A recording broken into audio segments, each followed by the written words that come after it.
Hello students, स्वागत है आप लोगों का मुख्यमंत्री अभ्युदय योजना के यूट्यूब चैनल पर। और हम लोग यूपीएससी में जो सेगमेंट कवर कर रहे हैं वो है आर्ट एंड कल्चर। तो आर्ट एंड कल्चर में हम लोग आज बात करेंगे मध्यकालीन स्थापत्य कला की। कल की क्लास में हम लोगों ने पढ़ा था मंदिर आर्किटेक्चर के बारे में, मंदिर स्थापत्य कला के बारे में, जो कि आगे प्राचीन भारत से संबंधित था। उसकी जो हम विभिन्न शैलियाँ थी उसकी हम लोगों ने बात की थी। ठीक है, जब हम लोग मध्यकालीन भारत के स्थापत्य कला की बात करेंगे तो हम देखेंगे कि जो मध्यकालीन भारत का जो स्थापत्य कला है, आर्किटेक्चर है, उसमें मुख्य रूप से जो इस्लामी प्रभाव है वो अधिक व्यापक हो गया था। यानी कि मध्यकालीन भारत में जो इस्लामी जो पद्धतियां हैं, इस्लामी जो शैलियां हैं, उनका समावेशन हो गया था। इस्लामी जो आर्किटेक्चर है वो बन रहे थे, जो इमारतें हैं उनमें भी इस्लामी प्रभाव एक अधिक था। ठीक है, क्योंकि ये वही समय था जब भारत में जो अरेबियंस हैं उनका भारत में आक्रमण हो रहा था। 712 ईस्वी में अरबों के पहले आक्रमण के साथ ही अरब के देशों से जो इस्लामी प्रभाव है, जो इस्लामी पद्धतियां हैं, वो वहां से निकल करके और भारत में प्रवेश कर गए हैं। और भारत का जो स्थापत्य कला है, जो आर्किटेक्चर है, उसके साथ इन जो अरेबियन जो इस्लामी पद्धतियां हैं, जो शैलियां हैं, उसका समावेशन हो गया। और अब वास्तुकला की एक नई शैली का विकास हुआ जिसको इंडो इस्लामिक शैली कहते हैं, या फिर भारतीय अरेबियन शैली, भारतीय अरबी शैली कहते हैं। ठीक है, यानी कहने की बात क्या है कि मध्यकालीन भारत में आपको इस्लामी प्रभाव से ज्यादा प्रभावित आपको आर्किटेक्चर दिखेंगे। मध्यकालीन भारत में आपको मस्जिदों का निर्माण अधिक दिखेगा। आपको मस्जिदों के अलावा जो हम कह सकते हैं कि मकबरे हैं, उनका निर्माण आपको अधिक दिखेगा। जो महल वगैरह है उसमें भी जो फारसी या अरबी शैली है उसका आपको समावेशन दिखेगा। यानी कि एक तरीके से भारत में बिल्कुल से एक नई शैली का विकास हुआ, इंडो इस्लामिक शैली का। ठीक है, तो आइए हम लोग स्टार्ट करते हैं इसको मध्यकालीन भारत की स्थापत्य कला के बारे में। इसमें मुख्य रूप से जो इंडो इस्लामिक शैली का विकास हुआ वो दिल्ली सल्तनत से प्रारंभ होता है। दिल्ली सल्तनत के पहले की अगर हम बात करें, यानी कि 1206 से दिल्ली सल्तनत की नींव पड़ती है। दिल्ली सल्तनत के अगर हम लोग पहले की देखते हैं तो उस समय कोई भी मुस्लिम शासक तो था नहीं, कोई भी बड़ा आक्रमण जरूर हो रहे थे, लेकिन आक्रमण होने के बावजूद भी कोई भी मुस्लिम शक्ति भारत में स्थापित हो नहीं पाई थी। और इसी कारण से जो भारत में जो स्थापत्य कला का विकास हो रहा था वो पूरी तरीके से हिंदू स्थापत्य कला का विकास हो रहा था। इस दिल्ली सल्तनत के पहले हमें केवल एक ही जो निर्माण है उसको ध्यान में देना है, और वो निर्माण है 629 एडी में, 629 ईस्वी में केरल में एक मस्जिद का निर्माण होता है। ठीक है, तो अगर हम देखें कि कोई भी इस्लामी पद्धति से निर्मित कोई इमारत या इस्लाम धर्म से संबंधित जो पहली जो इमारत है वो कौन सी प्रभाव में है, 629 ईस्वी में केरल में स्थित जो मस्जिद है, ये बनवाया किसने था? तो कुछ अरब व्यापारी थे जो भारत आते थे व्यापार के सिलसिले में। अब चूंकि 622 ईस्वी में हमने देखा कि अरब देशों में इस्लाम धर्म का उदय हो चुका था, और इसी कारण से वहां से जो अरब व्यापारी भारत आए, उन्होंने इस्लाम धर्म से संबंधित पहली इमारत का भारत में निर्माण करा 629 ईस्वी में केरल में। लेकिन अभी भी हम ये नहीं कहेंगे कि भारत में इस्लामी शैली का भारत में आगमन हो गया है। वो एक जो है अपवाद स्वरूप बन गया है, लेकिन फिर भी इसमें जो हमें शैली दिखेगी वो जो भारतीय शैली है वही हमको दिखती है, यानी कि हिंदू शैली का ही हमें इसमें ज्यादा लक्षण दिखते हैं। लेकिन 712 ईस्वी में हमने देखा कि 712 ईस्वी में पहली बार भारत में अरबों का सफल आक्रमण होता है। भाई इससे पहले भी आक्रमण कुछ हो चुके, लेकिन उसको हम लोग उतने सफल आक्रमण की श्रेणी में नहीं रखते। एक मिनट जरा माफ कर दूंगा। ठीक है, तो देखिए 712 ईस्वी से पहले भी भारत में जो अरब हैं, जो मुस्लिम हैं, इनका आक्रमण हो चुका था भारत के उत्तर पश्चिमी सीमांत प्रांत से। लेकिन 712 ईस्वी में मोहम्मद बिन कासिम के द्वारा पहला सफल आक्रमण किया जाता है। और इस पहला सफल आक्रमण सभी लोग जानते हैं 712 ईस्वी में कहां किया जाता है? सिंध में किया जाता है। ठीक है, अब इस सफल आक्रमण के पश्चात ही भारत में धीरे धीरे जो इस्लामी शैली है या हम कहें जो अरबी जो शैली है उसका भारत में प्रवेश होने लग जाता है। ठीक है, अब ये 712 ईस्वी से भारत में प्रवेश होने लग गया, लेकिन अभी भी जो इस्लामी शैली है उसने भारतीय शैली के ऊपर अपना प्रभुत्व स्थापित नहीं कर पाई, या हम कहें कि अभी भी जो प्रभाव था वो प्रभाव अधिक हिंदू शैलियों का था। क्यों? क्योंकि अभी इस समय जो स्थानीय जो शासक हैं वो सभी कौन है? वो सभी हिंदू हैं, और इसी कारण से हिंदू शासक होने के कारण अभी भारत में क्या है कि उनसे ही संबंधित शैलियों का अधिक विकास हो रहा है। ठीक है, तो देखिए 712 ईस्वी से धीरे धीरे इस्लामी शैली भारत में प्रवेश कर रही है, लेकिन मुख्य रूप से अगर हम देखें तो लगभग 1150 ईस्वी के आसपास से, ठीक है, या अगर हम 1150 ना कहें तो हम कहें 1190। ठीक है, 1190 या 1190 को बिना करके एग्जैक्ट अगर हम कहें 1191 क्लियर, 1191 से जब देखिए आपका ये वही समय है जब तराइन के युद्ध का दौर चल रहा है। इस समय मोहम्मद गौरी के द्वारा भारत में एक तरीके से पहली बार किसी मुस्लिम शासक के द्वारा भारत में नियंत्रण स्थापित करने का या राज्य स्थापित करने का प्रयास किया जा रहा है। 1191 के बाद 1192 में जब मोहम्मद गौरी तराइन का युद्ध जीत जाता है तो ये एक बिल्कुल हम कह सकते हैं कि एक काफी 1192 के युद्ध ने काफी ज्यादा प्रभाव डाला भारत में, और यहीं से इस्लामी शैली भारत में अपने पैर पसारने प्रारंभ करती है। तो जो इस्लामी शैली है वो 1192 ईस्वी से प्रारंभ होगी और 1192 ईस्वी से जाकर के और 1550 ईस्वी तक, ठीक है, 1555 ईस्वी तक, इसको 55 लेते हैं हम, 1555 ईस्वी तक ये जो इस्लामी शैली है इसने अपना जो प्रभाव है तो काफी हद तक स्थापित कर लिया था। ठीक है, तो इसी पूरे दौर को 1192 ईस्वी से लेकर 1255 ईस्वी का जो दौर है इसमें हमको सबसे अधिक दिल्ली सल्तनत की जो प्रभाव है वो हमें दिखाई देंगे। मतलब एक जो नई शैली जो कि दिल्ली सल्तनत के समय में जो प्रसिद्ध रही उस शैली का हमें पूरा प्रभाव 1192 से 1555 ईस्वी तक हमको दिखाई देता है। ठीक है, और ज्यादा आपको देखिए डीप में जाने की आवश्यकता है नहीं, केवल आपको कितनी चीजें याद रखनी है। एक आपको याद रखना 629 ईस्वी में केरल में जो मस्जिद का निर्माण हो रहा है, पहली मस्जिद इस्लाम धर्म से संबंधित। दूसरा आपको याद रखना है कि 712 ईस्वी में जब सिंध में सफल आक्रमण होता है मोहम्मद बिन कासिम का, उससे जो अरबी शैली है वो धीरे धीरे भारत में प्रवेश करना प्रारंभ कर देती है, यानी प्रवेश के जो मार्ग है वो खुल गए 712 ईस्वी से। ठीक है, फिर 1192 ईस्वी से लेकर के और 1555 ईस्वी तक जो इस्लामी शैली है उसने अपना प्रभाव स्थापित, यानी काफी अधिक अपना प्रभाव स्थापित कर लिया। ठीक है, और इसी समय जो शैली है तो स्थापत्य की एक नई शैली का विकास होता है। यही वो समय है जब स्थापत्य की एक नई शैली का विकास होगा, और इस शैली का क्या नाम है? हिंदू इस्लामी शैली। ठीक है, या फिर हम इसको क्या कहते हैं, मतलब ये हिंदू इस्लामी शैली है, इसको हम क्या कह सकते हैं? हिंदू अरबी शैली। क्लियर है? 712 से इस्लामिक शैली भारत में प्रवेश करना प्रारंभ करती है। 1192 से लेकर के और 1555 का जो समय है उसमें ये पूरी शैली है उसका नाम ये क्या पड़ गया? इंडो इस्लामिक शैली। यानी कि अब इस दौरान जितने भी निर्माण कार्य होंगे, जितना भी स्थापत्य का कार्य होगा, उस सब में इस इंडो इस्लामिक शैली का ही प्रभाव हमको दिखाई देगा। ठीक है, चलिए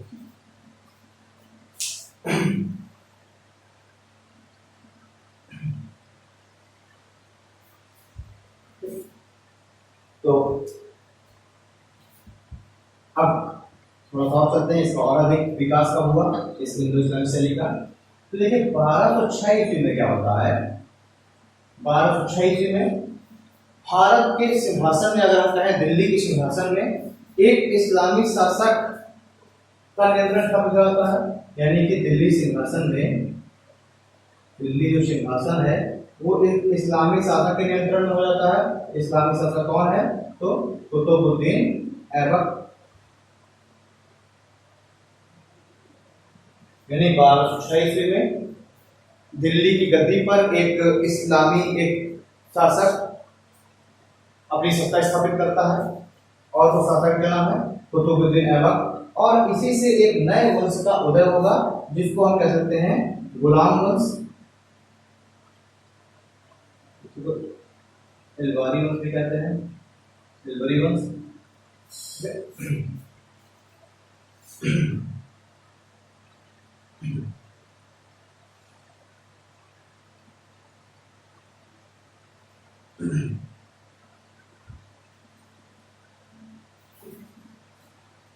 तो अब क्या हो रहा है? 1206 ईस्वी में दिल्ली सिंहासन पर एक मुस्लिम शासक अपनी सत्ता स्थापित करेगा कुतुबुद्दीन ऐबक, जिससे गुलाम वंश या इल्बरी वंश की स्थापना होगी।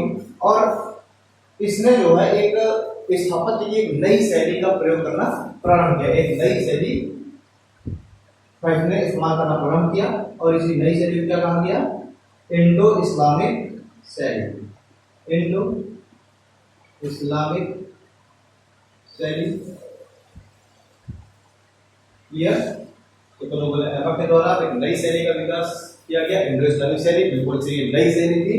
और ये शैली का विकास कैसे हुआ था? तो देखिए, इंडियन जो शैली थी, जो भारतीय जो शैली, जिसमें पहले प्राचीन काल में जो मंदिर वगैरह बन रहे थे, उसमें जो भारत से जो शैली नई शैली आई, उन दोनों का आपस में समावेशन हो जाने से, ठीक है, यानी कि इंडो इस्लामिक शैली में अगर हम कहें कि दिल्ली सल्तनत जो शैली है उसमें किसका प्रभाव दिखता है? तो आप कहेंगे कि सर भारतीय शैली और जो यूनानी क्या कहते हैं इस्लामी या जो अरबी शैली है, इन दोनों का जो मिला जुला प्रभाव हुआ है वो किसमें दिखता है? वो दिल्ली सल्तनत के समय में जो शैली का प्रयोग किया जा रहा था उसमें दिखता है। सेम इसी तरीके से कल हम लोगों ने जब बेसर शैली की बात की थी तो उसमें भी मैंने बताया था कि बेसर शैली के अंतर्गत आपको द्रविड़ शैली और नागर शैली, उन दोनों की विशेषताएं आपको मिलेगी। सेम यही चीज है।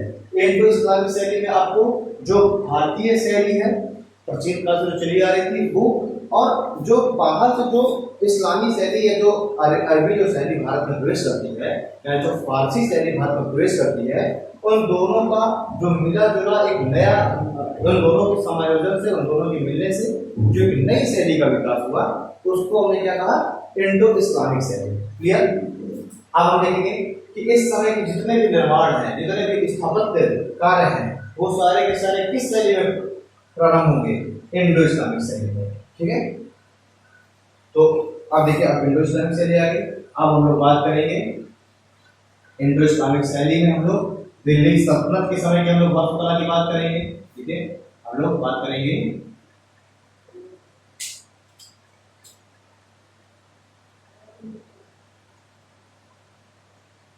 दिल्ली सल्तनत की वास्तुकला की। अच्छा, मुझे जरा 2 मिनट दीजिए, मैं पत्नी डाल दूंगा मात्र में।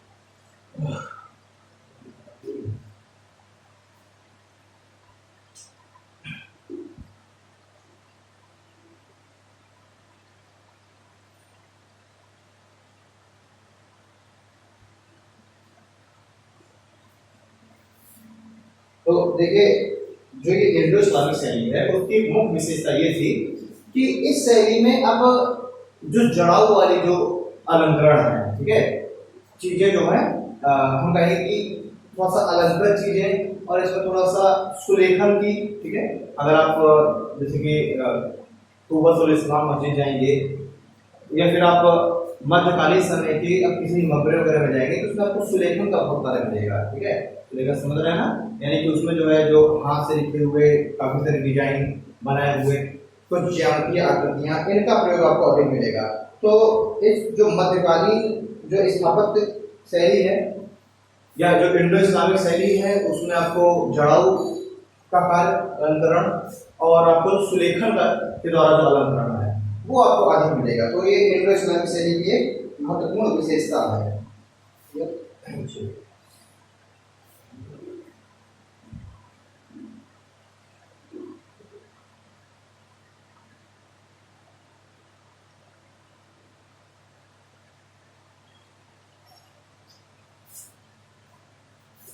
अब हम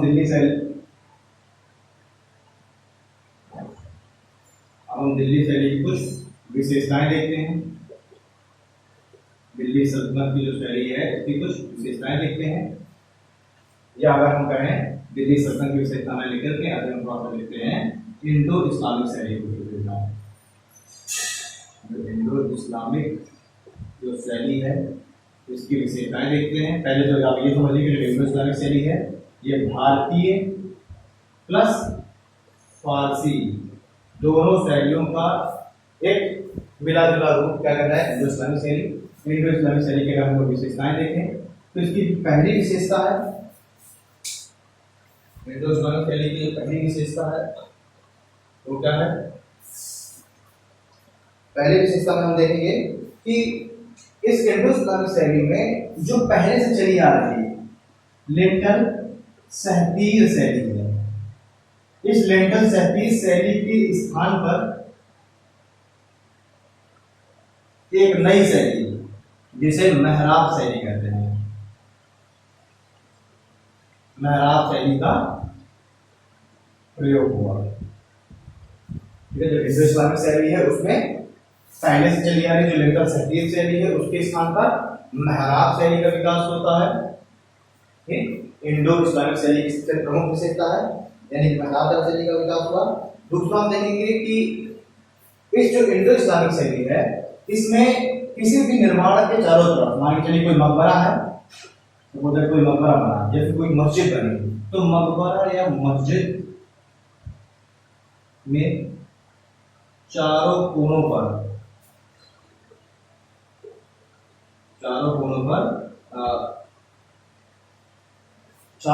जो है एक स्तंभों का निर्माण कराया गया है।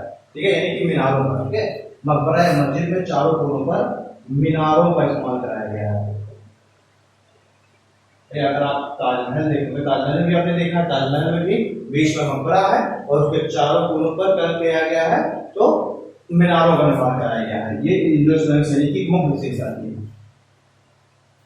निर्माण में जोड़ के लिए गारे का इस्तेमाल किया गया। ठीक, चौथा हम देखेंगे कि जो इंडो इस्लामिक शैली है इसमें निर्माण के भीतर जो मस्जिद का निर्माण किया गया है, मकबरे का निर्माण कराया गया, उसमें जो है उसमें बावड़ी वगैरह का निर्माण कराया गया। ठीक है, बावड़ी या जलाशय का निर्माण कराया गया। अब ये बावड़ी या जलाशय है इसका जो प्रयोग है, जो निर्माण है उसके पीछे के भी तीन कारण थे।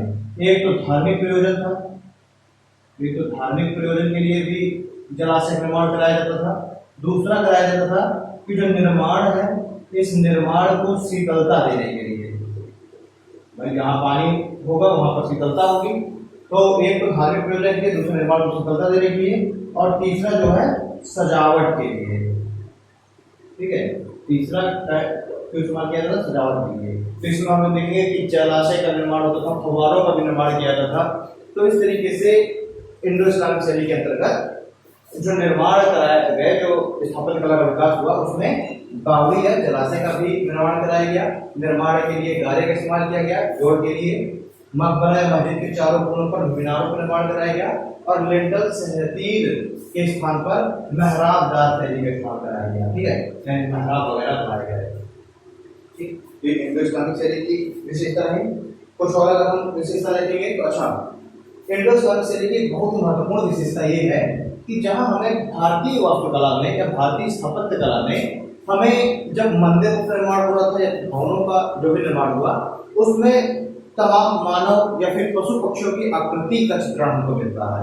कल हम लोग जब मंदिर स्थापत्य कला पढ़ रहे थे तो उसमें मैंने आपको बताया भी था कि बहुत जगह पर कुछ यक्षियों, नर्तकियों या देवी देवताओं की प्रतिमा हमको मिली है, उनकी मूर्तियों से अलंकरण किया गया है। लेकिन जो इंडो इस्लामिक शैली है ये बहुत ही महत्वपूर्ण, आप किसी भी अगर आप इस्लामी जो संस्कृति जो इस्लामी स्थापत्य से बनी हुई कोई बिल्डिंग है उसको अगर आप देखने जाएंगे तो उसमें कहीं पर भी आपको मानव या फिर पशु पक्षियों का चित्रण नहीं मिलेगा। ठीक है, ये एक तरीके से इस्लामी शैली के अंतर्गत प्रतिबंध किया गया है। ये प्रतिबंधित किया गया है कि उसमें किसी भी जीवित जीव का चित्रण नहीं किया जाएगा। तो इस्लामी शैली और भारतीय शैली की बहुत बड़ी एक डिफरेंस है, ठीक है। तो इसमें जो है, इसमें मानव एवं पशुओं का चित्रण नहीं किया गया, ठीक है। इंडो इस्लामिक शैली में अब चूंकि जो इस्लामिक शैली है उसका समावेशन हो गया भाई, इसलिए तो दोनों शैलियों को मिला करके इंडो इस्लामिक बोला गया, क्योंकि अब इस शैली में इस्लामिक शैली के भी प्रभाव आ रहे थे। जो इस्लामी स्थापत्य है उस पर भी प्रभाव आ रहा था। तो उसका प्रभाव क्या है कि मानव और पशुओं का चित्रण नहीं किया गया। इसलिए हमने कहा कि इस्लामिक पद्धति से बनी हुई बिल्डिंग है, अगर मानव और पशुओं का प्रयोग किया जाता तो वो इस्लामिक रह नहीं जाता, ठीक है। तो इसमें मानव और पशुओं का चित्रण नहीं किया गया,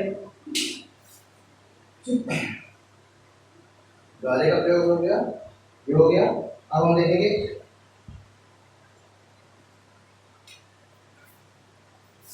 जो भारतीय जो वास्तुकला है, अब इस समय मध्यकालीन भारत तक आते आते वो काफी ज्यादा संकीर्ण हो चुकी थी, ठीक। मध्यकालीन जो दौर है इस तक आते आते जो भारतीय स्थापत्य कला है वो काफी अधिक संकीर्ण हो चुकी थी।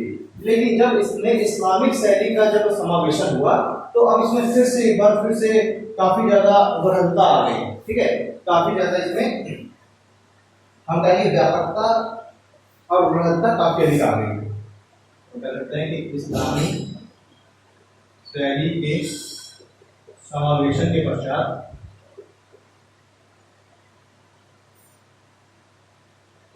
भारतीय शैली में बृहदता और व्यापकता आ गई, काफी बृहद होने लगे और काफी अधिक व्यापक होने लगे, ठीक है। विशाल संरचनाएं बनाई जाने लगी। इंडो इस्लामिक शैली हम देखेंगे। इंडो इस्लामिक शैली में सुलेखन का प्रयोग किया जाने लगा। भाई कोई भी अगर बिल्डिंग बनाई जाती थी, कोई भी निर्माण कराया जाता था तो उसमें हाथ से अगर आप आगरा ताजमहल जाएंगे तो उसमें भी आप देखेंगे कि बहुत सारी कुरान की आयतों को हाथ से लिखा गया है, ठीक है। तो इसमें जो है ये भी काफी महत्वपूर्ण विशेषता है इंडो इस्लामिक शैली में, जो सुलेखन का प्रयोग किया गया। क्योंकि भारतीय स्थापत्य कला की शैली है तो सुलेखन का प्रयोग नहीं मिलता। एक तो आपको दो तीन चीजें याद रखनी है इंडो इस्लामिक शैली का, एक मानव और पशुओं का जो चित्रण वो नहीं किया गया, ये आपको याद रखना है, और दूसरा सुलेखन का प्रयोग किया गया है, ये याद रखना है। तीसरी सबसे महत्वपूर्ण विशेषता है कि इसमें मीनारों का निर्माण किया गया, ठीक है। तो इंडो इस्लामिक शैली की तीन मुख्य विशेषताएं ये हो गई, ठीक है। चौथे अगली विशेषता देखेंगे तो हम देखेंगे कि इस इंडो इस्लामिक शैली में अरबेस्क विधि का प्रयोग किया गया है, मतलब अलंकरण के लिए अरबेस्क विधि का प्रयोग अलंकरण हेतु किया गया। आगे दोस्तों अरबेस्क विधि क्या होती है, तो देखिए ये अरबेस्क विधि भी एक इस्लामी विधि है, एक फारसी विधि है। अब इस अरबेस्क विधि में होता क्या है, तो किसी दीवार को अगर अलंकृत करना है, उसमें डिजाइन बनाना है, तो फूल पत्तियों की डिजाइन जब बनाई जाती है, मतलब जैसे एक जो है एक मुख्य तना हो गया, किसी पत्ती की डिजाइन बना दी जाती थी, किसी बेल बूटे की डिजाइन बनाई जाती थी, वो क्या था अरबेस्क विधि थी। इसमें क्या है, जैसे मान लीजिए एक मुख्य तना है, इस मुख्य तना से एक और तना निकाल दिया जाता था, इस मुख्य तना में भी ऐसे डिजाइन बना दी गई किसी पत्ती वगैरह की, ठीक है, ऐसे मान लीजिए डिजाइन बना दी गई किसी पत्ती की, ठीक है। अब इस मुख्य तना से एक और तना निकाल दिया जाता था, फिर इस तने से भी एक और तना निकाल दिया जाता था, ऐसे ही इससे भी इधर तना निकाला गया, फिर इससे ऐसे एक और यू, इस तरह से जो तना जो निकाले जाते थे, इस तरह की जो बेल बूटों का जो प्रयोग किया जाता था, यही क्या है, यही अरबेस्क विधि थी। मतलब देखिए कि एक जो मुख्य जो स्टेम है, मुख्य तना है, उससे ही कई तने निकाले जाते थे, और ये सभी जो है हमेशा कैसे रहते थे, तो हमेशा जो है ये आपस में एक दूसरे की तरफ ही वापस से, अगर इसको कैसे घुमाएंगे तो वापस आके देखिए इसमें मिलेगा, इसको घुमाएंगे वापस आके मिलेगा, मतलब कि इस तरीके से जो है निर्माण किया जाते थे। यही क्या है, यही है अरबेस्क, यही है अरबेस्क विधि, यही क्या है, यही अरबेस्क विधि है। ठीक है। तो आपको इंडो इस्लामिक जो शैली है, जो पद्धति है, उसमें आपको इस तरह की आपको कलाकृतियां बहुत मिलेंगी। अलंकरण में ऐसे जो बेल बूटे हैं, ऐसे जो चित्रण है, वो आपको अधिक मिलेंगे। ठीक है। तो ये क्या है, ये आपको अर्बेस्क विधि है। ये आपसे इस तरह के क्वेश्चन यूपीएससी में पूछता है, पूछ लिया जाएगा कि अर्बेस्क विधि किससे संबंधित है, या फिर अर्बेस्क विधि के अंतर्गत निम्न में से किसका चित्रण अधिक किया जाता था, निम्न में से किसको शामिल किया जाता था। तो उसमें आपको याद रखना है कि बेल बूटों, ये तने वगैरह, ठीक है, फूल पत्तियां, इनका प्रयोग अधिक किया जाता है, ना कि उसमें किसी भी जीवित जीव जंतु का। तो अर्बेस्क विधि अलंकरण हेतु इसमें क्या हो जाएगा, इसमें बेल बूटे, बेल बूटों का प्रयोग हो गया, इसमें तने का प्रयोग, फूल पत्ती का प्रयोग, ठीक, ये सभी का जो प्रयोग है ये अधिक होता था, और यही क्या कहलाती थी, यही अर्बेस्क विधि कहलाती थी। और इस समय की जो भी इमारतें हैं उनमें इसका प्रयोग बहुत अधिक किया गया है, अर्बेस्क विधि का। एक इसमें एक चीज और है कि जो इंडो इस्लामिक पद्धति के जो निर्माण है, इसमें जालीदार संरचना बरती गई है, जालीदारी है, जालीदार संरचना अधिक प्रयोग की गई है। जालीदार संरचना कैसे होती थी, अगर आप दीवारें देखेंगे, आप ताजमहल की दीवार देखेंगे, तो उसमें भी बहुत जगह पे ऐसी संरचना है कि दीवारों पर इस तरह की जालियां बनाई गई हैं, बारीक बारीक सी जालियां बनाई गई हैं। ठीक है, दीवारों पर ऐसी जो है इस तरह की जालियां बनाई गई हैं। तो इस तरह की जालीदार जो संरचना है, इसका बहुत व्यापक तरीके से इस्तेमाल किया जाता था इंडो इस्लामिक विधि की संरचनाओं में। एक तो ये काफी जटिल प्रक्रिया थी, इस तरह की पत्थर को काट करके और इस तरह की जालियां बनाना, ये भी एक काफी टिपिकल, काफी जटिल प्रक्रिया थी। दूसरा, इसकी जो विशेषता थी वो ये थी कि इससे प्रकाश पर्याप्त मात्रा में रहता था। साथ ही साथ जालीदार संरचना बनाने से जो हवा है उसका वेंटिलेशन अच्छा रहता था, तो हवा और प्रकाश के लिए इन जालीदार संरचनाओं का निर्माण किया जाता था। तो इससे हमने देखा जालीदार संरचना निर्माण किया था जिससे हवा एवं प्रकाश की उपलब्धता है। मतलब जो भी निर्माण है, जो भी कंस्ट्रक्शन है, उसमें हवा और प्रकाश व्यापक रूप से सुचारू रूप से रहा है, उसके लिए जालीदार संरचनाएं बनाई जाती थी।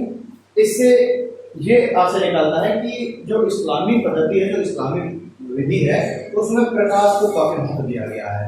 ठीक है, तो आपको ये चीज ध्यान रखनी है, अर्बेस्क विधि का प्रयोग, जालीदार संरचनाओं का प्रयोग हमें कहाँ देखने के लिए मिला है, तो इंडो इस्लामिक शैली में देखने के लिए मिला है। ठीक है, तो जालीदार संरचना हो गई।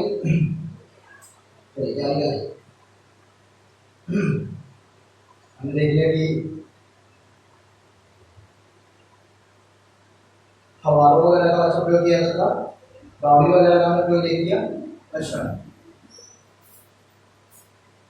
एक और इसमें देखिए, मैं इधर बना देता हूँ।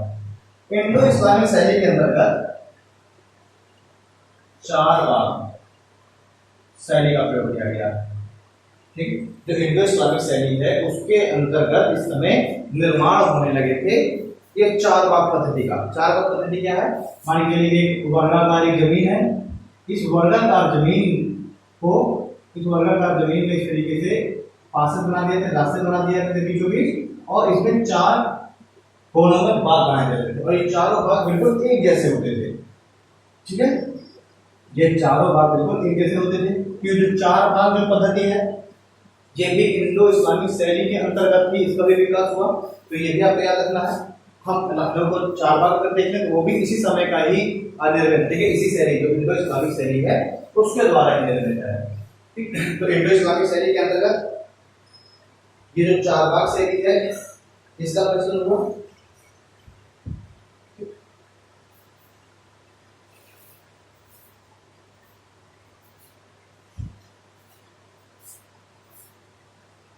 तो देखिए क्या क्या इसमें महत्वपूर्ण हो गया, इंडो इस्लामिक शैली के अंतर्गत लिंटल तहसील की जगह पर मिनार शैली का प्रयोग, चारों कोनों पर मीनारों का निर्माण, बावड़ी व जलाशय का निर्माण जिसमें फव्वारे वगैरह का प्रयोग किया जाता था, जोड़ के लिए गारे का इस्तेमाल। ठीक है, बड़ी बड़ी बिल्डिंगें बनाई जाती थी जिसको जोड़ने के लिए गारों का इस्तेमाल किया जाता था।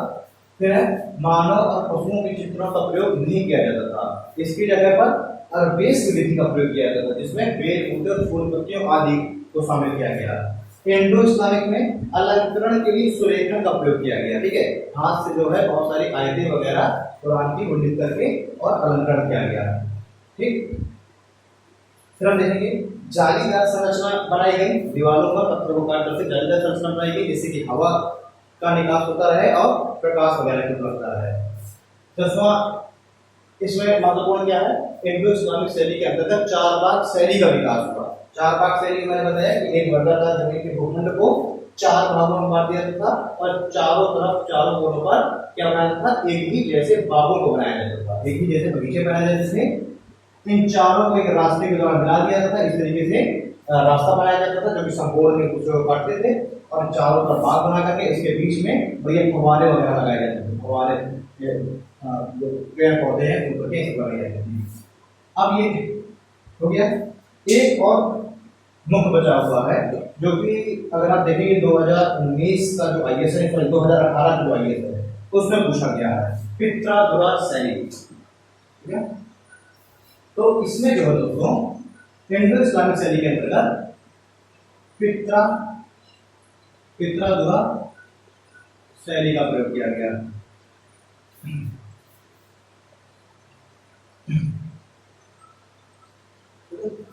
इसके अंतर्गत कैसे लिया, पित्रादुरा शैली या पित्रादुरा तकनीक का प्रयोग किया गया।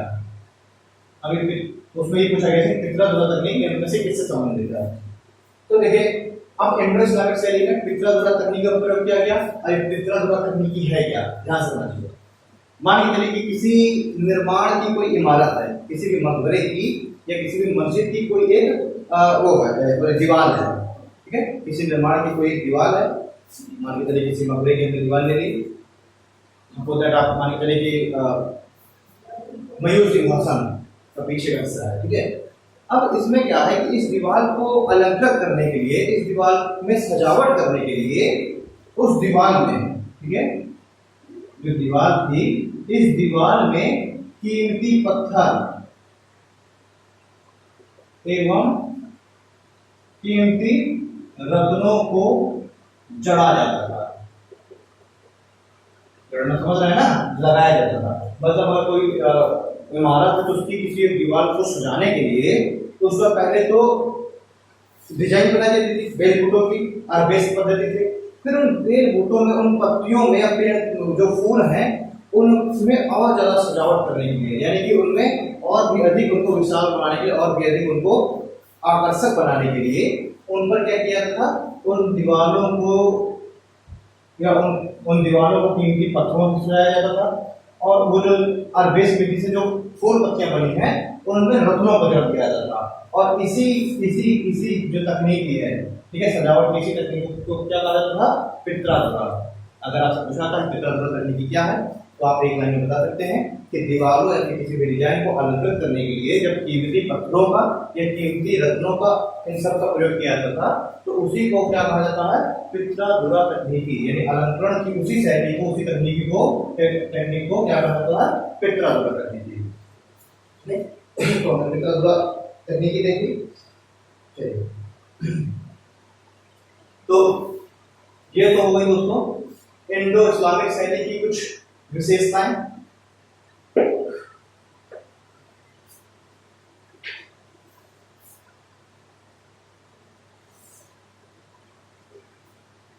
अब हम लोग बात करेंगे थोड़ा सा डिफरेंस की बात करेंगे कि पुरानी जो लिंटल तकनीकी, लिंटल सहतीर जो तकनीकी थी उसमें लिंटल सहतीर जो शैली थी, जो प्राचीन शैली थी उसमें, और जो अब जो मेहराबदार शैली जो आई है, मेहराबदार जो शैली है, इन दोनों में डिफरेंस क्या है। क्लियर, लिंटल सहतीर शैली और बाद में जो इंडो इस्लामिक शैली के समय में जो मेहराबदार शैली का जो विकास हुआ, इन दोनों में डिफरेंस क्या है यह हमको देखना है।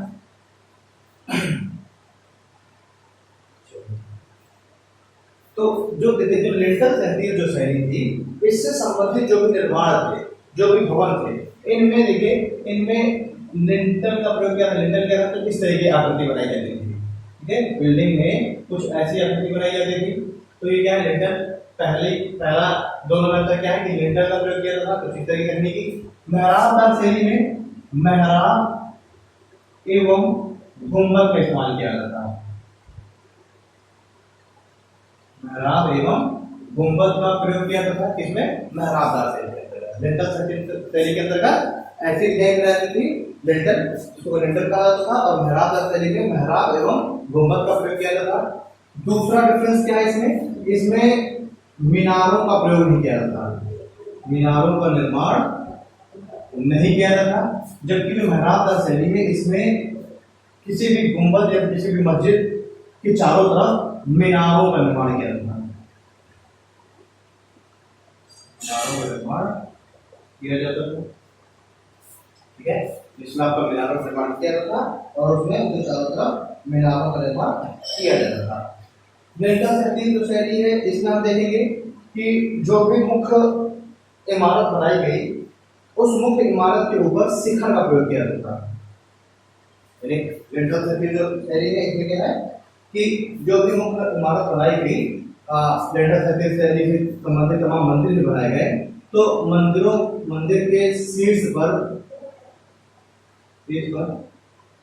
शिखर का निर्माण किया गया, शिखर का निर्माण किया गया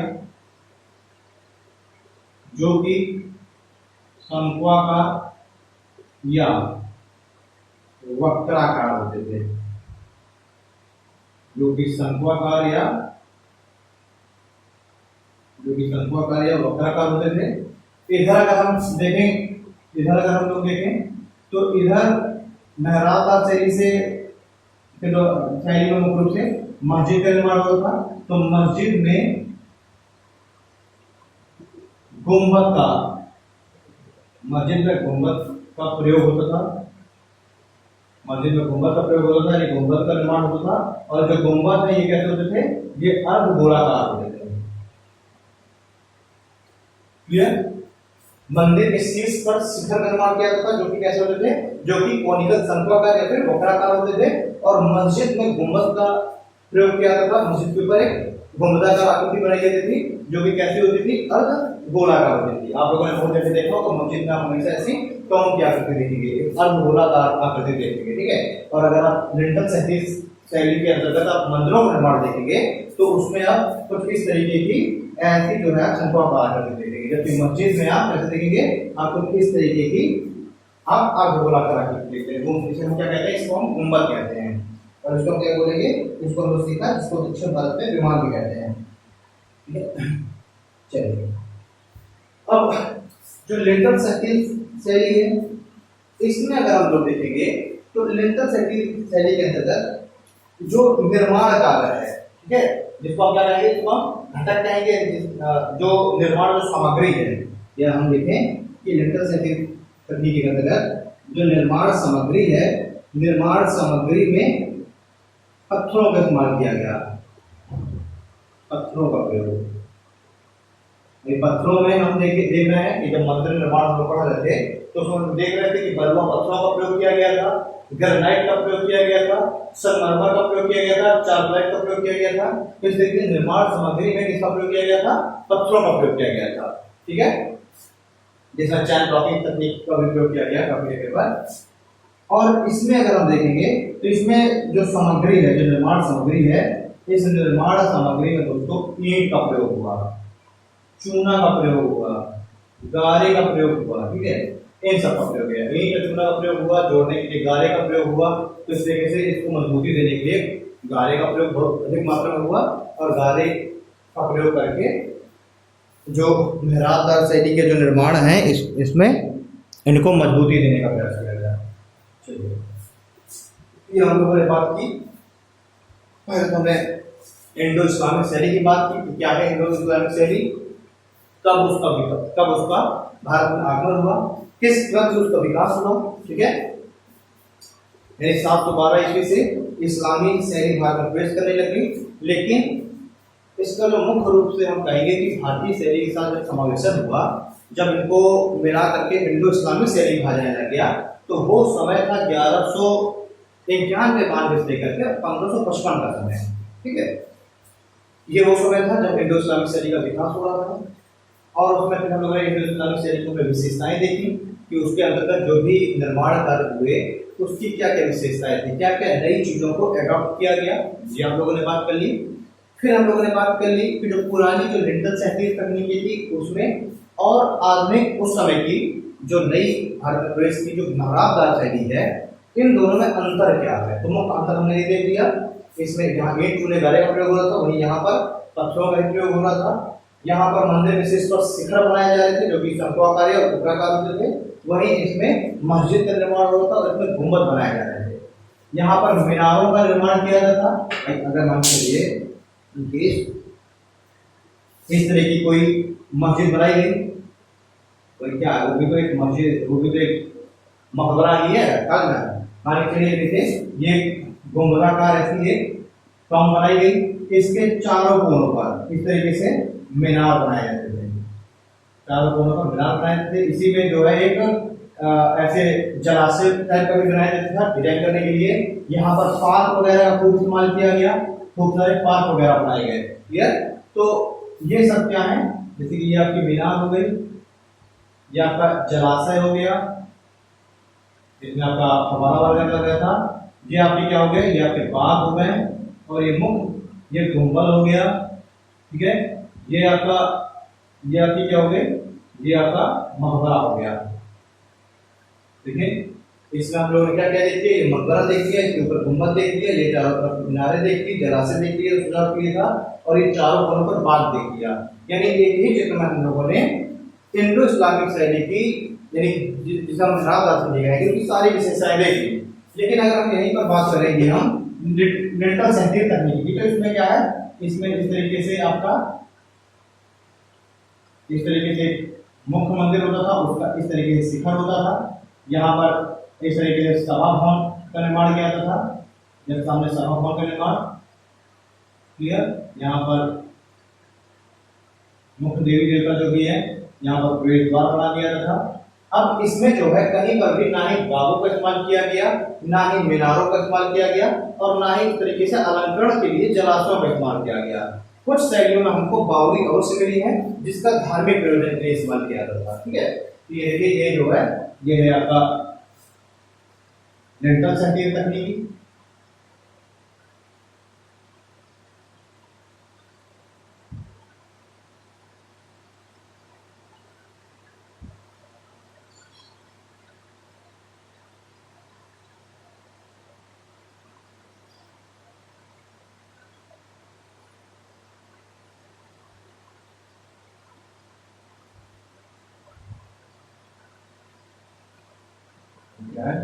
सभा भवन होता था, ये शिखर हो गया, ये गर्भगृह हो गया, ये आपका प्रवेश द्वार, उसके बाद में गोपुरम कहा जाएगा कि ये हो गया। लेकिन इसमें देखिए आपको ना ही कहीं बाग दिख रहा है, ना ही आपको कहीं जलाशय दिखेंगे, पर इनकी प्रमुख विशेषता क्या है, आपको चारों कोनों में बाग भी दिखेंगे, मीनारे भी दिखेंगे और जलाशय भी दिखेंगे। ठीक है, ये कुछ अंतर था। अब देखिए, अब हम लोग बात करेंगे विशुद्ध रूप से दिल्ली सल्तनत की ओर हम लोग चलते हैं, और दिल्ली सल्तनत के अंतर्गत हम लोग देखेंगे कुछ प्रमुख निर्माण, कुछ उसकी प्रमुख विशेषताएं।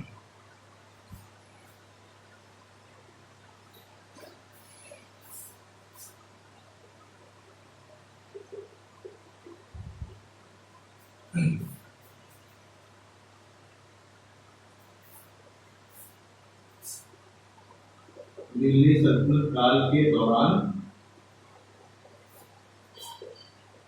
वास्तुकला, ठीक, दिल्ली सल्तनत काल के दौरान वास्तुकला हम लोग देखेंगे।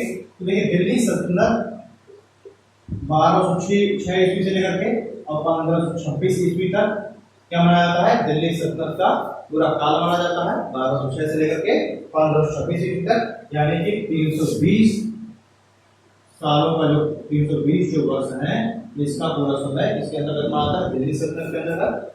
अब 1206 ईस्वी में हमने देखा कि जब गुलाम वंश की स्थापना होगी, उलबरी वंश इसको कहते हैं, जब इसकी स्थापना होगी उसी से दिल्ली सल्तनत का नाम हो जाएगा।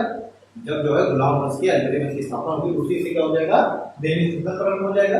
अब यहीं से बहुत सारे जो प्रभाव हैं भारतीय वास्तुकला में, बहुत सारे जो प्रभाव है वो क्या होगा, वो इस्लामी पद्धति के मिलकर प्रारंभ हो जाएंगे। यानी कि पूरा जो दिल्ली सल्तनत के दौरान जो भी निर्माण कार्य हुए वो सभी मुख्य रूप से किसमें हुए, तो वो इंडो इस्लामिक शैली में हुए। अब जो है इस दिल्ली सल्तनत के दौरान जो भी निर्माण कार्य हुए, जो भी स्थापत्य कला है, इसकी दृष्टि से इसको भी दो भागों में बांटेंगे। ठीक है, दिल्ली सल्तनत को भी उसके निर्माण या फिर वास्तुकला की दृष्टि से इसको दो श्रेणियों में वर्गीकृत किया जाएगा। दिल्ली सल्तनत को भी वास्तुकला के विकास की दृष्टि से, वास्तुकला की विकास की दृष्टि से इसको भी दो भागों में बांटा जाएगा। एक तो साम्राज्यिक काल, एक तो साम्राज्यिक काल,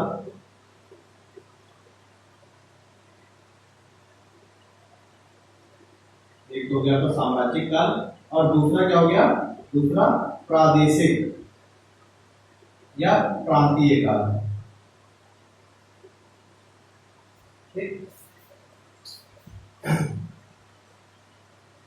एक तो साम्राज्यिक काल हो गया और एक प्रांतीय काल, यानी वास्तुकला के विकास की दृष्टि से इसको हमने दो भागों में वर्गीकृत किया।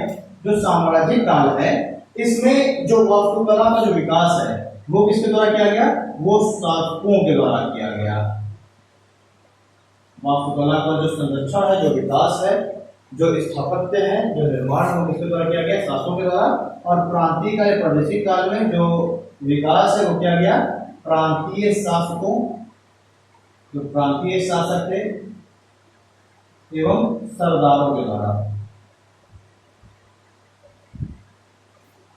बात बना रही है, यानी इस दौरान जो भी विकास कार्य था, जो भी निर्माण कार्य था, एक तो जो दिल्ली सल्तनत के शासक थे उनके द्वारा किया गया, और दूसरा फिर जो छोटे छोटे जो कुछ राजवंश थे उनके द्वारा भी, कुछ प्रादेशिक स्तर पर भी कुछ सरदारों के द्वारा भी कुछ निर्माण कार्य, कुछ विकास जो कार्य हैं वो किए गए। ठीक है, तो सबसे पहले हम लोग देखेंगे साम्राज्यिक काल को देखेंगे और फिर बाद हम लोग प्रांतीय काल को देखेंगे। तो जब हम लोग दोस्तों देखेंगे साम्राज्यिक काल को देखेंगे, साम्राज्यिक काल के दौरान दिल्ली सल्तनत के अंतर्गत हम कुछ राजवंशों को देखेंगे। पहले तो हम गुलाम वंश को देखेंगे, फिर देखेंगे हम लोग खिलजी वंश को, फिर तुगलक और फिर सैयद और लोधी। तो सैयद वंश में बहुत ज्यादा हमको बहुत ज्यादा निर्माण कार्य नहीं हुआ है, तो हम लोग छोड़ देंगे। हम लोग मुख्य रूप से चार को ही देखेंगे, गुलाम, खिलजी, तुगलक और लोधी वंश। तो सबसे पहले हम लोग साम्राज्यिक काल के दौरान पहले हम लोग देखेंगे गुलाम वंश। इस गुलाम वंश की दोस्तों स्थापना 1206 ईस्वी में हुई, और गुलाम वंश 1206 से लेकर के 1290 ईस्वी तक चला। यानी कि गुलाम वंश के अंतर्गत जो वास्तुकला का जो विकास है वो कब से कब तक हुआ, तो 1206 से 1290 तक वास्तुकला का, स्थापत्य कला का विकास हुआ। इसी गुलाम वंश को ही ममलूक शैली के नाम से जाना जाता है। गुलाम वंश को ममलूक वंश भी कहा जाता है, और गुलाम वंश के अंतर्गत जिस शैली का प्रयोग हुआ, जिस शैली का विकास हुआ, तो उसको क्या कहा जाता है दोस्तों, तो उसको ममलूक शैली के नाम से जाना जाता है।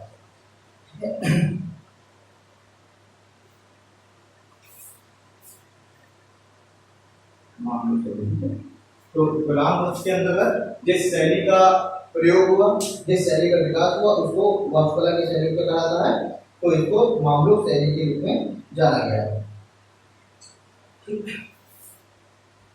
अब ये जो मामलूक शैली है, ये दोस्तों ये प्राचीन जो हिंदू शैली थी, प्राचीन जो हिंदू शैली थी, इसका ही पुनर्प्रतिरूपण कहा जाता है।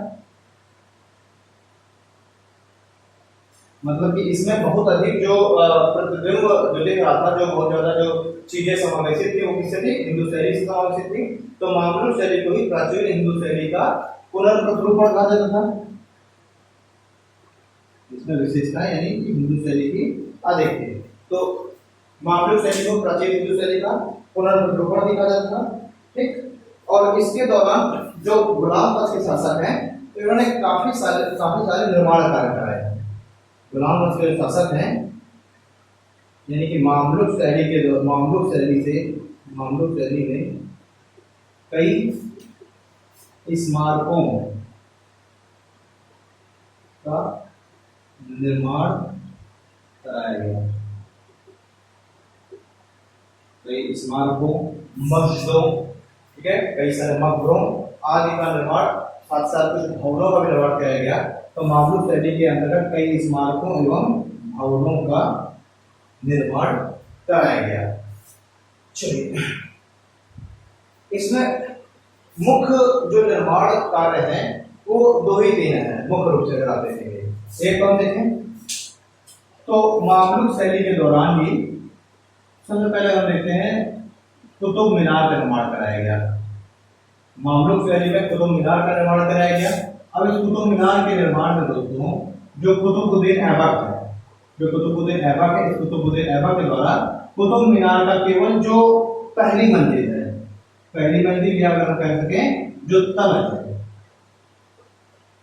यानी पहली मंजिल, इसका निर्माण कराया गया था। कुतुब मीनार 5 मंजिला एक मीनार है, तो कुतुब मीनार की जो तल है, जो पहली मंजिल है, उसका निर्माण कराया गया ऐबक के द्वारा। और फिर उसके बाद हम देखते हैं इल्तुतमिश के द्वारा इसकी जो है ऊपर की 3 मंजिलों का निर्माण कराया गया।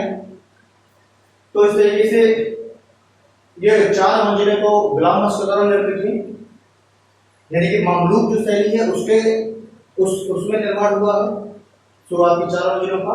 लेकिन जो 5वीं मंजिल है उसका निर्माण कराया गया तो फिरोज शाह तुगलक के द्वारा, इसके द्वारा फिरोज तुगलक के द्वारा।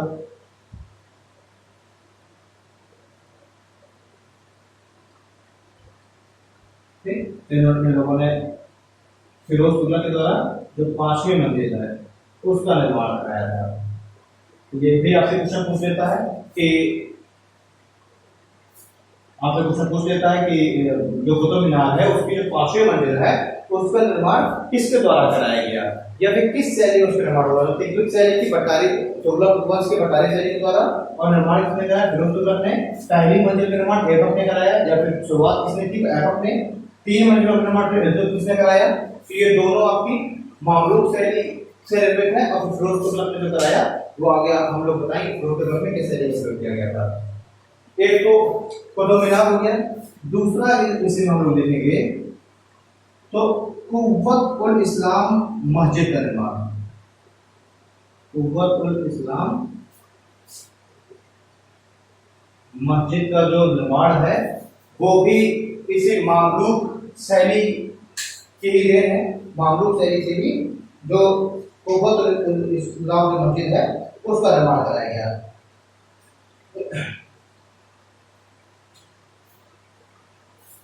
और इसी में तीसरा हम लोग देते हैं जो 2.5 दिन का झोपड़ा है।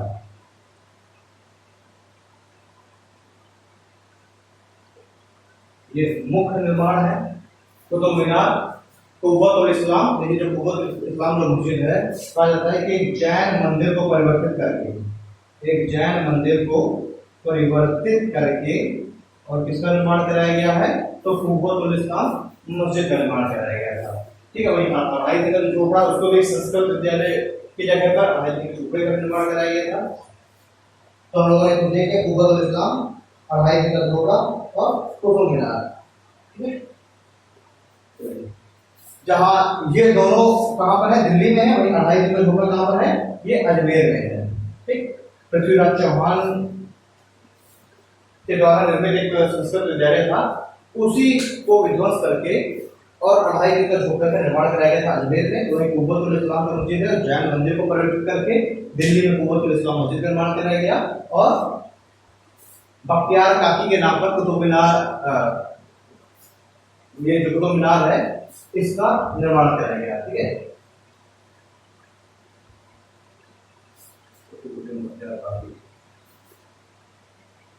चलिए ये हो गया गुलाम वंश या ममलूक वंश।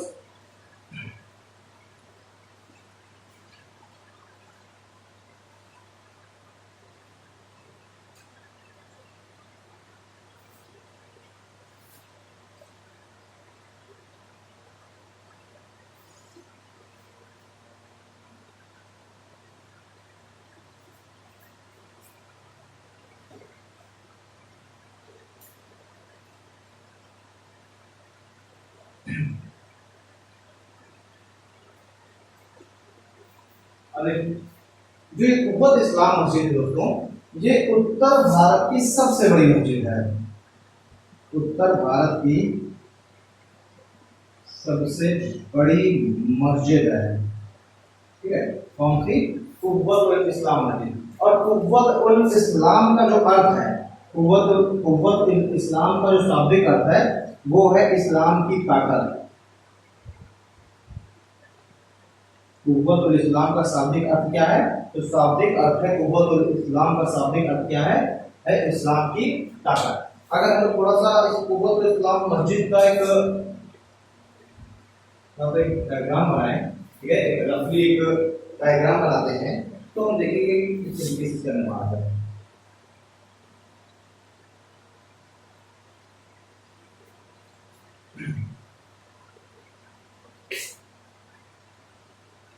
ये क्या है? एक बाहरी प्रांगण बनाया गया, बाहरी चारदीवारी बनाया गया, बाहरी प्रांगण बनाया गया। इसके अंदर जो है कुछ निर्माण कार्य किए गए।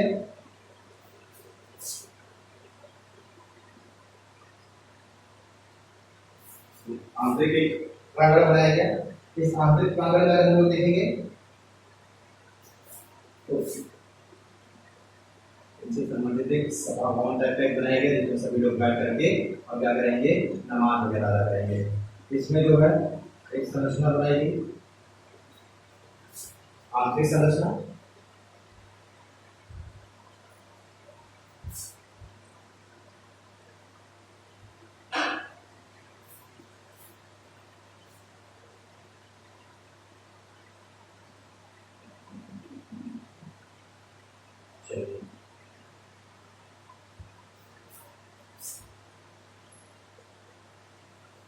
संरचना इधर बनाई गई, एक जगह पे बीचों बीच बनाई गई, इधर पे बनाई गई। मैं बताऊंगा कि सबको बताऊंगा क्या क्या यहाँ पर क्या क्या संरचनाएं हैं।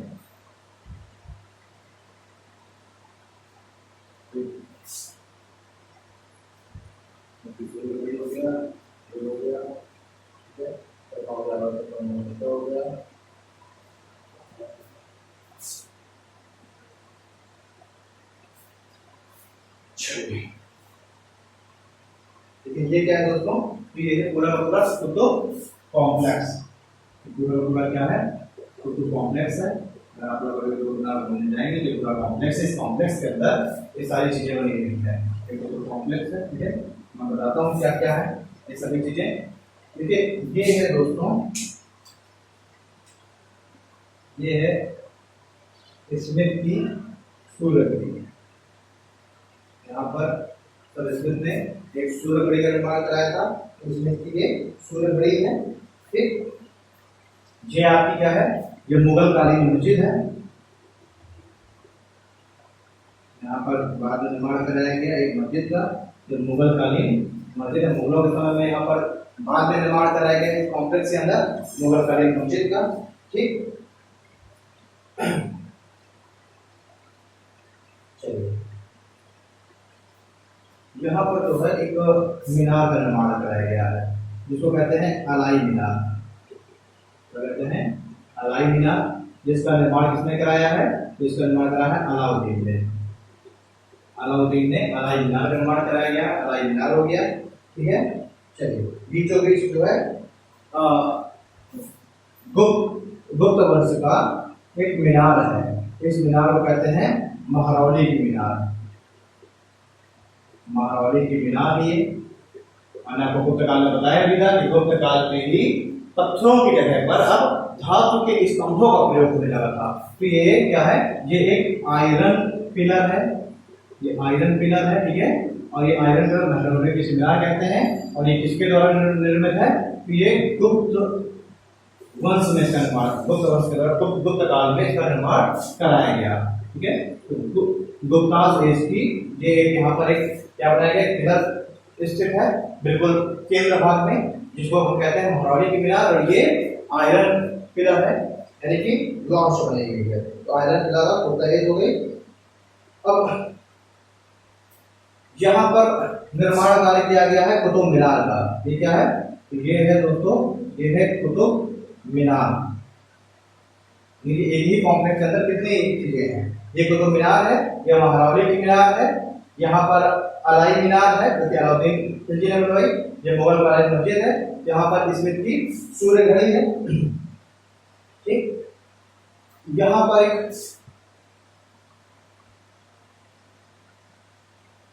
यहाँ पर जो है एक मदरसा है, इसे अलाउद्दीन का मदरसा कहते हैं, ठीक है।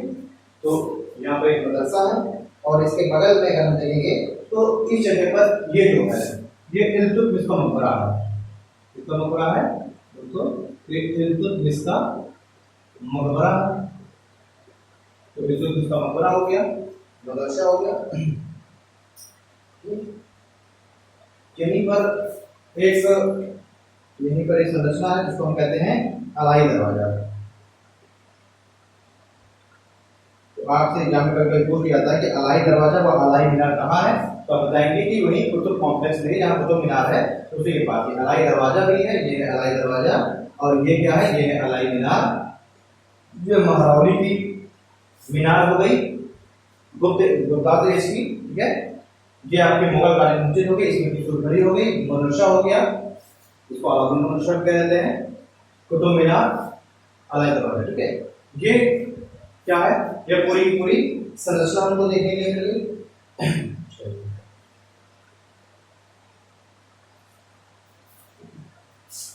और ये जो बाउंड्री वाल है बगल बगल, इसी को हम कहते हैं लाल कोट की दीवार, क्या कहते हैं, लाल कोट की दीवार। तो ये हमने पूरा कुतुब कॉम्प्लेक्स के बारे में पढ़ लिया। अब हम लोग ममलूक वंश के बाद हम लोग तुरंत देख लेते हैं खिलजी वंश के बारे में।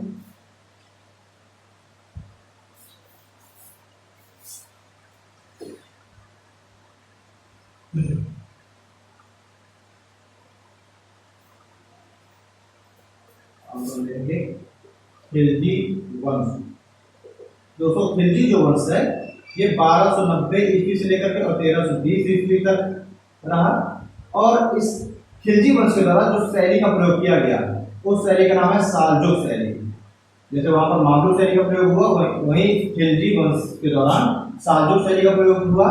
इसी सालजुक शैली को ही मेहराबदार शैली भी कहते हैं, या फिर अगर हम ये कहें कि इस सालजुक शैली के अंतर्गत या फिर खिलजी वंश के दौरान ही मेहराबदार शैली का अत्यधिक विकास हुआ। जो ये मेहराबदार शैली है इसका अत्यधिक जो विकास है वो किस दौर में हुआ, तो खिलजी वंश के समय में सालजुक शैली के अंतर्गत ही इस मेहराबदार शैली का अत्यधिक विकास हुआ, ठीक है। इसमें जो है लाल बलुआ जो पत्थर है, लाल बलुआ पत्थर का प्रयोग इसमें अधिक मात्रा में हुआ, ठीक है। जो सालजुक शैली है, जो मेहराबदार शैली है, इसके अंतर्गत लाल बलुआ पत्थर का अधिक प्रयोग किया गया, ठीक है। जोड़ने के लिए हम लोग देखें गारे का अधिक मात्रा में प्रयोग हुआ, जोड़ने के लिए जोड़ के लिए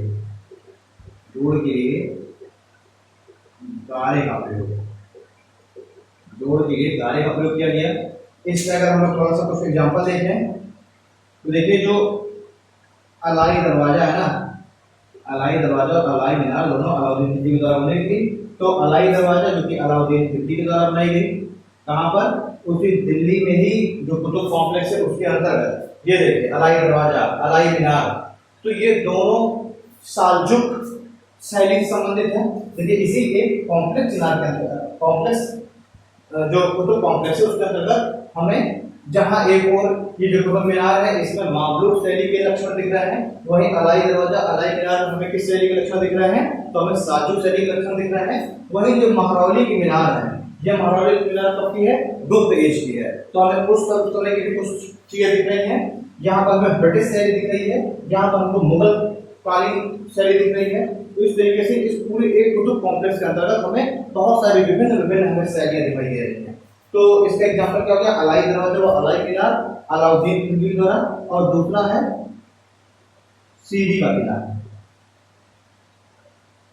तो सालजुक वंश जो सालजुक शैली है इसके अंतर्गत हम लोगों ने देखा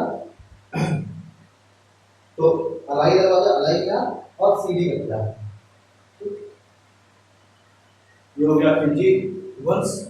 यह साल्जुक शैली हमने देख लिया। साल्जुक शैली की कुछ विशेषताएं देखी। अगर आपसे कहा जाता है कि जो मेहराब का शैली है उसका सर्वाधिक विकास किस शैली के द्वारा हुआ, तो साल्जुक शैली के द्वारा, साल्जुक शैली के द्वारा हुआ। बलुआ पत्थर का इसका अधिक प्रयोग किया गया, जोड़ के लिए गारे का प्रयोग किया गया, और सीढ़ी किला तथा अलाई दरवाजा और अलाई मीनार इसके जो है एग्जाम्पल है। अब हम देखेंगे तुगलक वंश।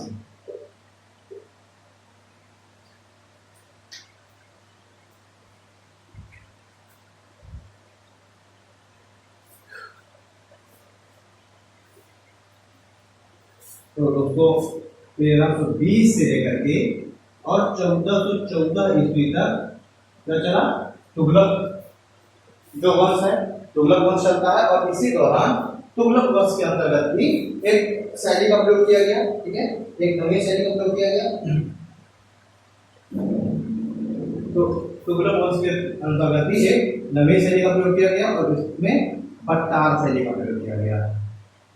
भट्टार शैली, जहाँ गुलाम वंश के अंतर्गत मामलुक शैली, साल्जुक शैली, खिलजी वंश के अंतर्गत वही जो तुगलक वंश है उसने किस शैली का प्रयोग किया, भट्टार शैली का। देखिए सारी जो शैलियां ये काफी हद तक एक ही जैसी थी, बस उसमें थोड़ी थोड़ी सभी शासकों ने अपनी तरफ से थोड़ी थोड़ी उसमें भिन्नताएं कर दी, ठीक है, कुछ विशेषताएं कर दी, उसी से वो शैली भी अलग बढ़ेगी। तो मुख्य शैली तो हो गई इंडो इस्लामिक और उसकी उप शैलियां हो गई, ये सारी मामलुक, साल्जुक और ये भट्टार शैली। इसकी मुख्य विशेषता क्या थी, इसमें धूसर बलुआ पत्थर का प्रयोग होता था। जैसे कि आपका साल्जुक शैली में लाल बलुआ पत्थर का प्रयोग होता था, वही इसमें जो भट्टार शैली है इसके अंतर्गत धूसर बलुआ पत्थर का प्रयोग होता था, ठीक है। अब इस जो भट्टार शैली है इसकी मुख्य विशेषता ये थी कि इसमें बहुत अधिक अलंकरण का प्रयोग न करके, बहुत अधिक अलंकरण पर ध्यान न देकर जो कंस्ट्रक्शन जो इमारत था उसकी मजबूती पर, उसकी मजबूती एवं सादगी पर ध्यान दिया गया, ठीक है। जैसे इससे पहले की जो शैलियां थी उसमें अलंकरण का काफी प्रयोग किया गया, अरबेस की विधि वगैरह से जालीदार नक्काशी करके, ठीक है, इस तरीके से अलंकरण पर अधिक ध्यान दिया गया।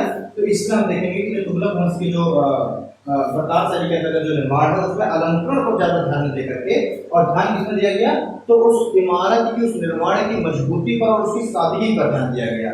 तो इस समय के जो भी निर्माणकार होंगे वो मजबूत ज्यादा दिखाई देंगे हमें, और मजबूती के साथ साथ उसमें सादगी ध्यान दिया जाएगा। इसमें देखेंगे मजबूती के लिए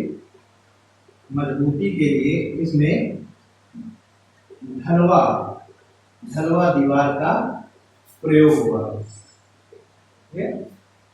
मजबूती के लिए इसमें क्या हुआ, इसमें ढलवा दीवार का प्रयोग हुआ, ठीक है। तो अधिक मजबूती दिखाने के लिए इसमें क्या किया गया, इसमें ढलवा दीवार का प्रयोग की गई।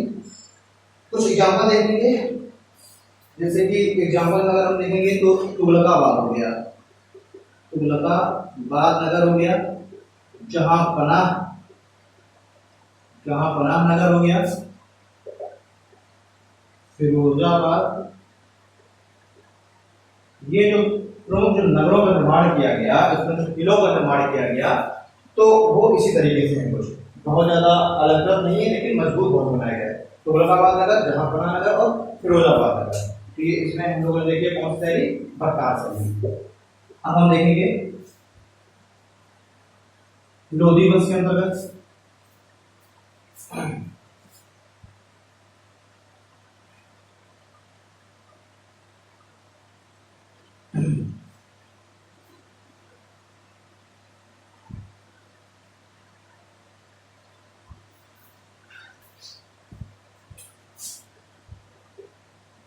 लोधी वंश,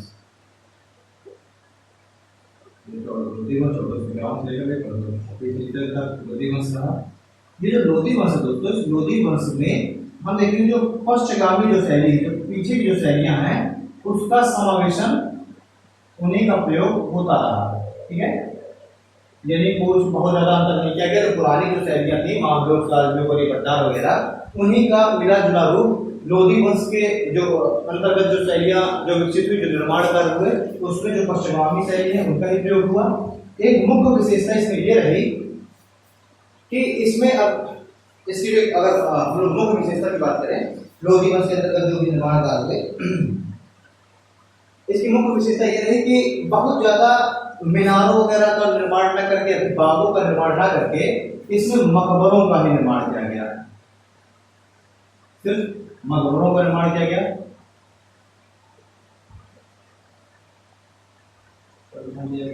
मतलब बहुत अधिक जो अलंकरण पर ध्यान में न रख करके कि कुछ मीनारे निर्माण कराए जाए, जलाशय निर्माण कराए जाए, उन सभी का निर्माण न करके इन्होंने मकबरों के निर्माण पर भी ध्यान केंद्रित किया। ठीक है, यानी कि सिर्फ इन्होंने क्या किया, अधिक से अधिक मकबरों का निर्माण कराया। चलिए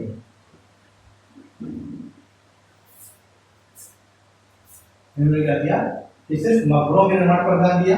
एक मुख्य विशेषता थी, इसकी मुख्य विशेषता ये थी कि इस लोधी वंश के अंदर जो शैली है उसमें दोहरे गुंबद का निर्माण किया गया। ठीक है, इस समय की जो शैली है उसकी मुख्य विशेषता ये थी, शैली की मुख्य विशेषता थी दोहरे गुंबद का निर्माण किया गया। अब दोहरे गुंबद का निर्माण कैसे किया गया, मान के एक गुंबद ये है, इसी के अंदर ही एक और गुंबद का निर्माण किया गया। यानी कि इस लोधी वंश के अंतर्गत जो शैली है उसकी मुख्य विशेषता क्या थी कि दोहरे गुंबद का निर्माण किया गया। यानी कि पहली बार जो दोहरे गुंबद है हमें कहाँ दिखाई देंगे, तो इस लोधी वंश के अंतर्गत जो भी निर्माण कार्य होंगे उसमें दोहरे गुंबद दिखाई देंगे। अब इन दोहरे गुंबदों की विशेषता क्या है, दोहरे गुंबद की विशेषता क्या है, एक तो दोहरे गुंबद निर्माण से, दोहरे गुंबद निर्माण से निर्माण में मजबूती आ गई। जब दोहरे गुंबदों का निर्माण किया जाएगा तो जो निर्माण है उसमें क्या हो जाएगी, मजबूती हो जाएगी। और दूसरा देखेंगे हम तो भीतर से जो ऊंचाई है, ऊंचाई कम हो जाएगी।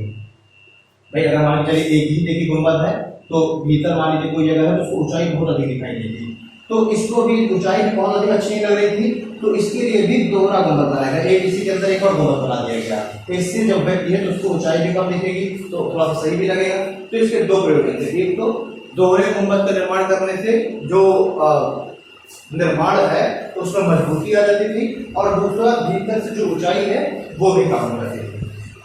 ठीक है, तो इसकी दो मुख्य हमने वो देखिए। चलिए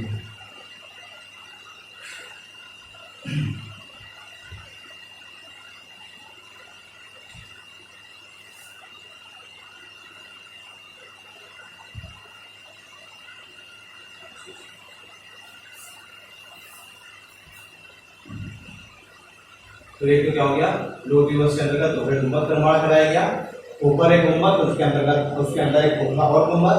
कारण क्या थी, दोहरे गुंबद से मजबूती आ जाएगी, दूसरा भीतर से ऊंचाई कम हो जाएगी। अब इसमें क्या था कि जो दोहरा गुंबद है इसमें बहुत ज्यादा अलंकरण वगैरह नहीं किया गया। ये जो गुंबद है ये गुंबद की मजबूती और सादगी पर ध्यान रखा गया। ये जो गुंबद है वो बहुत ज्यादा अलंकृत नहीं थे, बहुत ही प्लेन सिंपल गुंबद बनाए गए। ठीक है, जैसे कि अगर आप शिखर और विमानों में देखेंगे तो बहुत अलंकरण देखेंगे, तो ऐसा नहीं था। इस समय में जो गुंबद थे इसमें अलंकरण पर ध्यान नहीं दिया गया, केवल उसकी मजबूती और उसकी सादगी पर ध्यान रखा गया। ठीक है, तो मजबूती और सादगी पर ध्यान रखेंगे। अब इसके हम लोग कुछ एग्जाम्पल देखें, तो जैसे लोधी गार्डन हो गया और आगरा महल हो गया। इसके हम लोग एग्जाम्पल देखें तो लोधी गार्डन